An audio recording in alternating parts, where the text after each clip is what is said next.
Assalamualaikum warahmatullahi wabarakatuh. Halo teman-teman para Pojonipers, apa kabar? Semoga sehat selalu. Di video sebelumnya saya telah membahas beberapa contoh soal SKD, seleksi kemampuan dasar, TWK, TIU, dan TKP yang berdasarkan FR dan pengalaman CPNS 2019. Nah, untuk selanjutnya di sini saya akan membahas lagi beberapa soal SKD TWK tes wawasan kebangsaan berdasarkan FR CPNS 2019 bagian kedua atau part 2.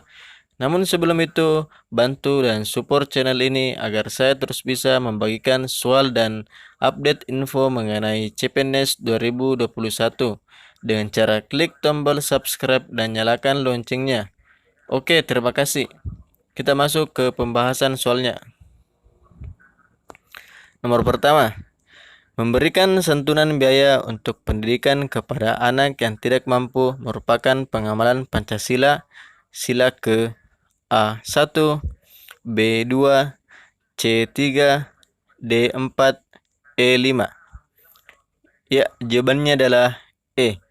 Dengan membantu membiayai pendidikan anak yang tidak mampu berarti telah mengamalkan sila kelima Pancasila, keadilan sosial bagi seluruh rakyat Indonesia. Next, nomor 2. Salah satu pengamalan sila Pancasila kedua dalam kehidupan sehari-hari adalah sebagai berikut, kecuali A. Membantu orang yang kesusahan, B. Berkata jujur dan adil, C. Tidak berbuat zalim terhadap teman, D. Membeli produk asli buatan dalam negeri, E. Merasa berduka jika orang lain yang terkena musibah. Ya, jawabannya adalah D. Membeli produk asli buatan dalam negeri.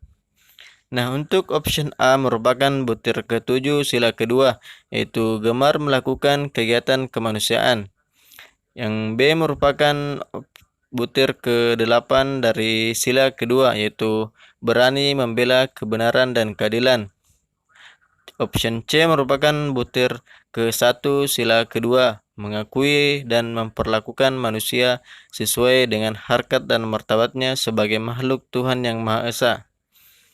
Sedangkan option D merupakan butir ketiga, sila ketiga, mengembangkan rasa cinta kepada tanah air dan bangsa. Dan option E merupakan butir ke-9, sila kedua, bangsa Indonesia merasa dirinya sebagai bagian dari seluruh umat manusia. Jadi yang bukan merupakan pengamalan sila kedua yaitu bagian D, karena itu merupakan butir dari pengamalan sila ketiga. Ya, selanjutnya nomor 3. Warga negara adalah penduduk sebuah negara atau bangsa berdasarkan keturunan, tempat kelahiran yang mempunyai kewajiban dan hak serta diakui oleh undang-undang.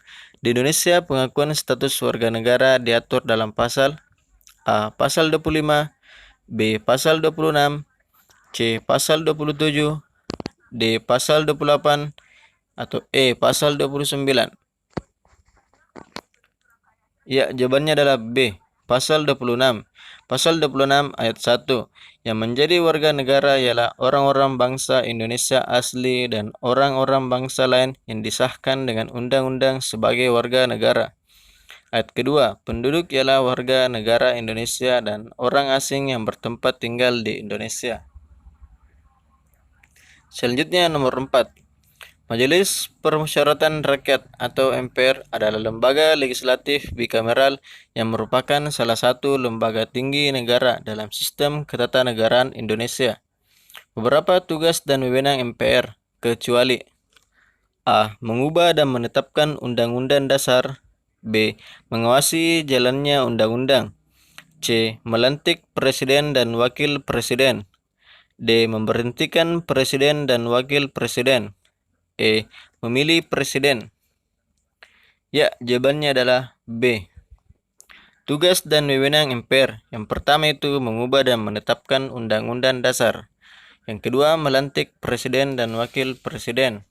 Yang ketiga, memberhentikan Presiden dan Wakil Presiden. Yang keempat, memilih Presiden dan Wakil Presiden jika terjadi kekosongan. Yang kelima, melantik Wakil Presiden menjadi Presiden.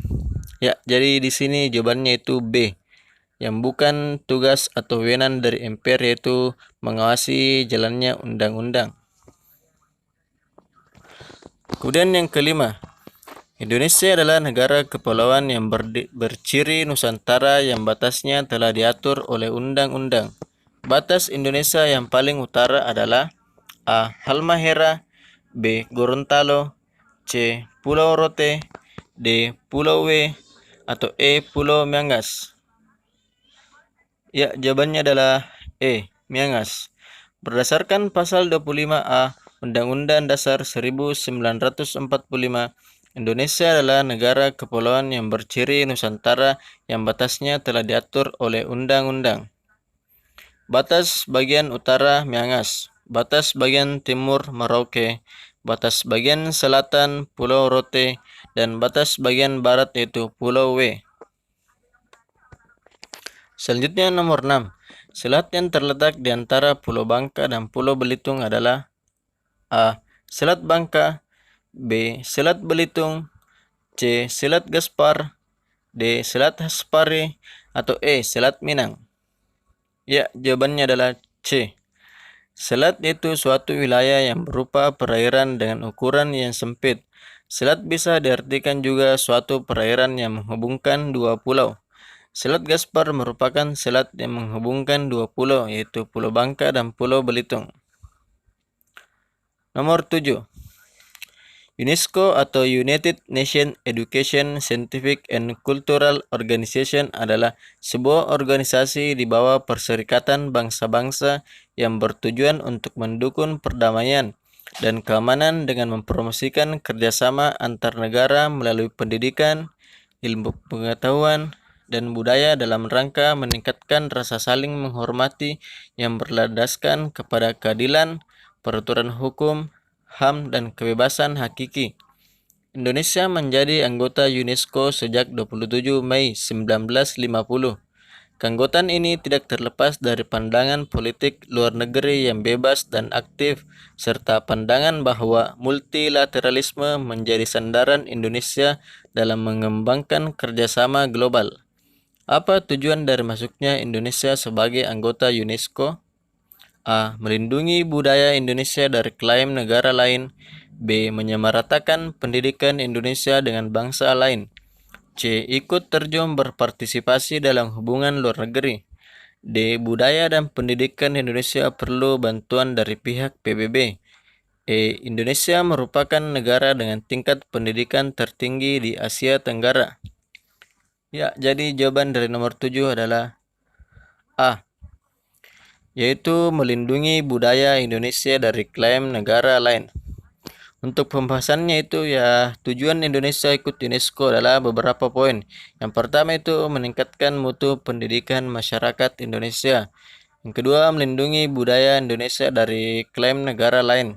Ketiga, melindungi alam Indonesia dari pembajakan hutan. Dan yang terakhir itu menunjukkan keaktifan Indonesia dalam kerjasama internasional dalam menjaga kedamaian dunia di bidang pendidikan dan budaya. Nomor 8. Menceritakan kisah perjuangan bangsa Indonesia pada anak-anak tak bisa luput dari masa-masa penjajahan yang dahulu terjadi di Indonesia. Di bawah ini beberapa negara yang pernah menjajah Indonesia, kecuali A. Portugis, B. Spanyol, C. Inggris, D. Jerman, atau E. Prancis. Ya, jadi yang ditanyakan ini adalah negara yang tidak menjajah Indonesia. Ya, jawabannya adalah D. Jerman. Untuk Portugis pernah menjajah Indonesia pada tahun 1509 sampai 1595. Spanyol pada tahun 1521 sampai 1692. Inggris pada tahun 1811 sampai 1816. Dan Perancis itu pada tahun 1808 sampai 1811. Selanjutnya untuk nomor 9. Lagu Kebangsaan Indonesia Raya yang diperkenalkan oleh Wek Supratman pertama kali diperdengarkan untuk membangkitkan rasa nasionalisme pada saat A. Rapat Organisasi Budi Utomo, B. Proklamasi Kemerdekaan, C. Sumpah Pemuda, D. Bidang, D. Sidang BPUPKI, atau E. Peristiwa Rengas Dengklok.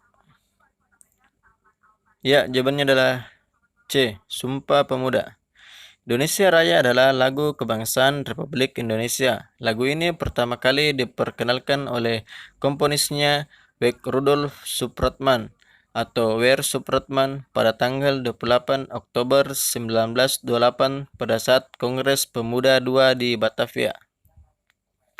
Ya, nomor 10 atau nomor terakhir.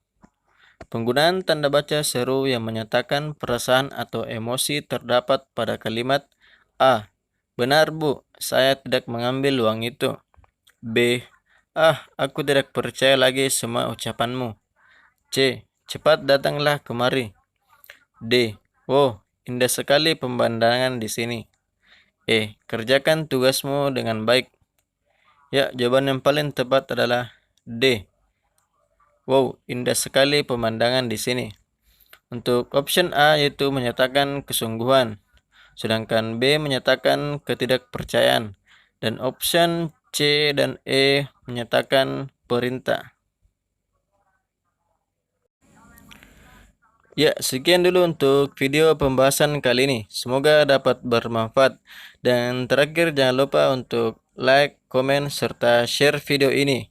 Dan nantikan video pembahasan soal lainnya. Wassalamualaikum warahmatullahi wabarakatuh.